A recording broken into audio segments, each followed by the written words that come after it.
السلام عليكم ورحمة الله وبركاته. أهلا وسهلا بحضراتكم. زي ما اتعودتم حلقتنا فيها كل الأحداث اللي تخص الأهلي، فيلا بينا نبدأها مع بعض. قبل ما نبدأ حط لايك للفيديو واعمل اشتراك في القناة لو لسه مش مشترك علشان يجيلك كل جديد. أخبار الأهلي يعلن بشكل رسمي عن صفقة أشرف داري المدافع المغربي على موقعه الرسمي تحت شعار أسد جديد في الجزيرة.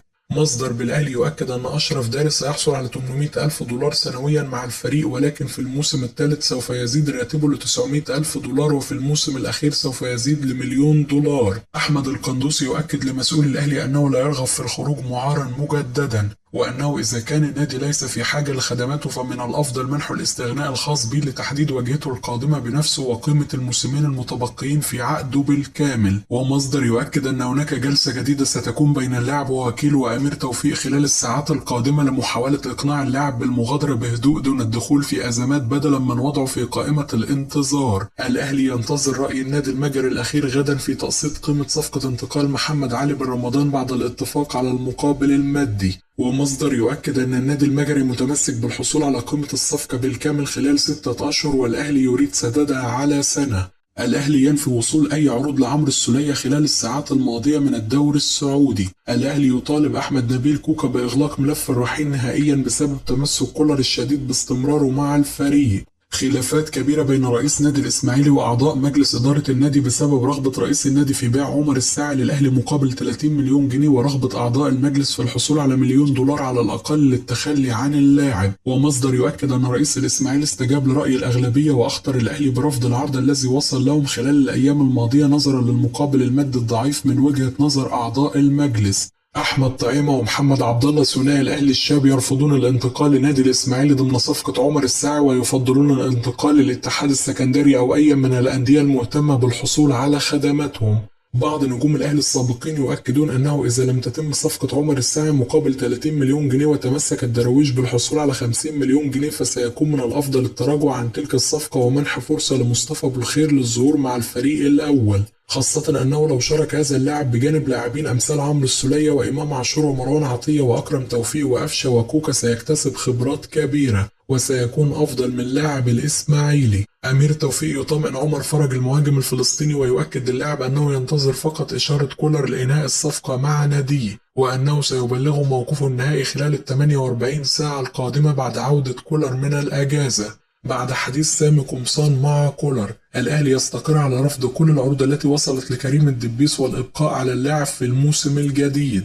المستشار تركي آل شيخ رئيس هيئة الترفيه في المملكة العربية السعودية يؤكد أن مباراة الأهلي والزمالك في السوبر الأفريقي ستكون أول فعاليات موسم الرياض في نسخته الجديدة. حالة استياء شديدة تسيطر على حسام حسن المدير الفني للمنتخب من اتحاد الكرة ووزير الرياضة بسبب وعده في الأيام الماضية بإقناع الأهلي بتواجد لاعبيه في المعسكر ابتداء من اليوم وفشلهم في ذلك. مصدر بالمنتخب الوطني في تصريح صحفي: ما حدث اليوم في معسكر المنتخب كان بمثابة كارثة وصدمة للجهاز الفني. حسام حسن وافق على تأجيل المعسكر من 25 إلى 28 أغسطس لحصول اللاعبين على أكبر قدر من الراحة، وغير صحيح ما يردده البعض أن المعسكر أقيم مبكرا، فالأهلي حصل على راحة مبكرة بعد حسم الدوري وعدم المشاركة في الكاس، والزمالك أيضا ابتعد عن المنافسة في الدوري وأراح لاعبيه. الجهاز الفني تواصل مع لاعبي منتخب مصر الغائبين وأبلغوه أن أنديتهم طلبت منهم الانضمام للمعسكر في الوقت الرسمي يوم 1 سبتمبر فقط. هناك استغراب كبير من الجهاز الفني للمنتخب من تصرف ناديي الأهلي والزمالك، خاصة وأن هذا المعسكر لمباراتين رسميتين، ومواجهة الرأس الأخضر ستكون أمام منافس قوي وصعب، ولاعبي يلعبون في أوروبا وخاضوا مرحلة إعداد بعكس لاعبينا، ولذلك كان يريد الجهاز الفني تجهيز العناصر المحلية بشكل جيد لتلك المباراة.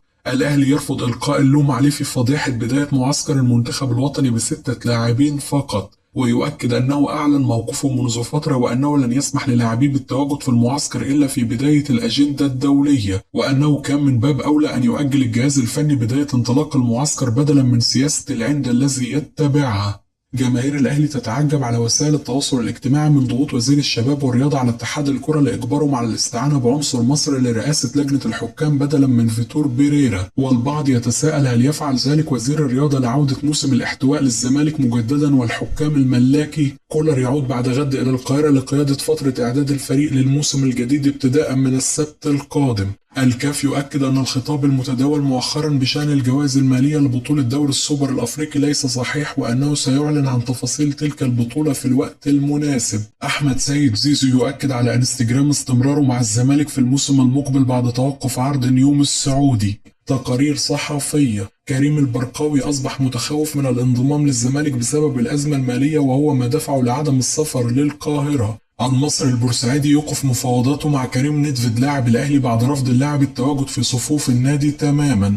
بيراميدز يطلب الاستعانة بشكل رسمي بحكام أجانب في مواجهة زد بنهائي الكاس. الزمالك يقرر مواجهة الشرطة العراقي والشعلة والأنصار السعودي وديا في معسكر الإسكندرية. نادي العين الإماراتي يجدد عقد سفيان رحيمي حتى 2028 للحفاظ على اللاعب المغربي أطول فترة ممكنة. نادي التعاون السعودي يفاوض أهلي جدة لضم فيرمينو في الانتقالات الحالية. الصقر أحمد حسن معلقا على أزمة المنتخب الوطني: لهذه الدرجة هان على الجميع منتخب مصر. حزنت اليوم لانطلاق معسكر المنتخب ب6 لاعبين فقط، وأتذكر عندما كان يتم استدعائنا لتمثيل منتخب مصر كنا نعتبره يوم فخر بالانضمام وارتداء قميص منتخب بلدنا. أعلم أن ما وصلنا إليه الآن بسبب منظومة كروية واتحاد كرة ضعيف بإقامة موسم غير منتظم لم ينتهي بعد، ولكن أين دور مجالس إدارات الأندية هنا في مساعدة المنتخب الوطني الأكبر والأكثر تتويجا بالبطولات الإفريقية؟ وأين أيضا دور اللاعبين من الحرص والإصرار والمطالبة بالتواجد لتمثيل المنتخب الوطني؟ هل أصبحت الأندية أقوى وأهم من تمثيل المنتخب؟ لهذه الدرجة هان على الجميع اسم وسمعة منتخب مصر. مارسيل كولر على فيسبوك: بعد رحلة في جبال سويسرا 7 ساعات من الاسترخاء الكامل وشحن الطاقة، استمتعت بالطبيعة مع زوجتي والأصدقاء، وأنا الآن مستعد للتحديات القادمة. دعوا هذه الصور تلهمكم لاستكشاف سويسرا بأنفسكم. أتطلع إلى أن أكون بكامل طاقتي عما قريب من أجلكم يا جماهير الأهلي، يا أعظم جمهور في الكون.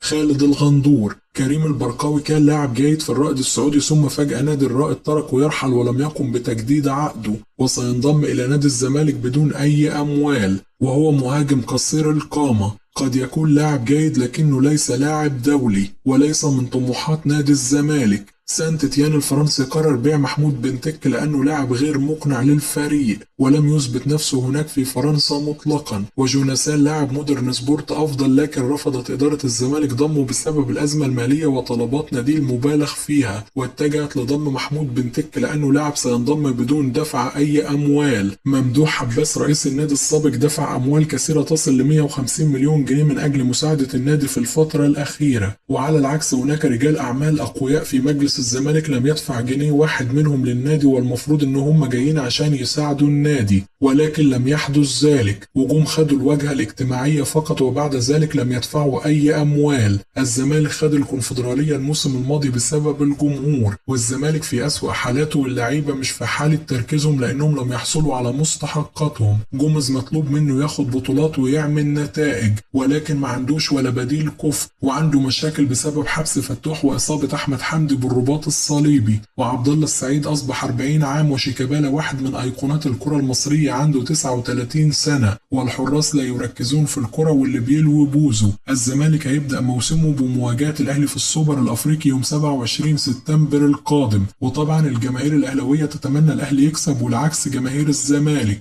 لكن على أرض الواقع كل حاجة بتقول إن الأهلي هو اللي هيكسب بسبب الاستقرار والسكواد بتاعه القوي والبطولات اللي بياخدها والتدعيمات القوية التي دعمت صفوفه. وفي المقابل الزمالك عمال يجيب استقطابات عشان يقول انا جبت لاعبين ببلاش.